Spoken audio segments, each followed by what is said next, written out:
These are wrought iron chair glides. Pretty common cap we see on a lot of wrought iron furniture.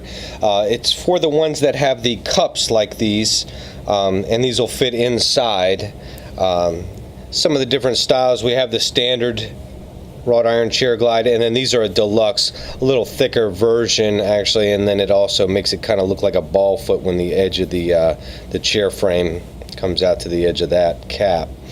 It's some smaller sizes. 1.25 inches, 1.5 inches tend to be your more common sizes for these, and again, these will just fit up inside of the cups like such.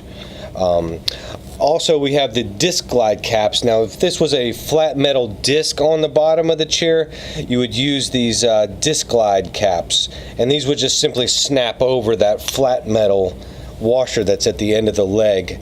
A couple sizes also available in those. So remember, if it's a flat metal at the bottom of the chair, order disc glide caps, and if it's the cups, make sure you're ordering the ones that are inserts to fit inside of those.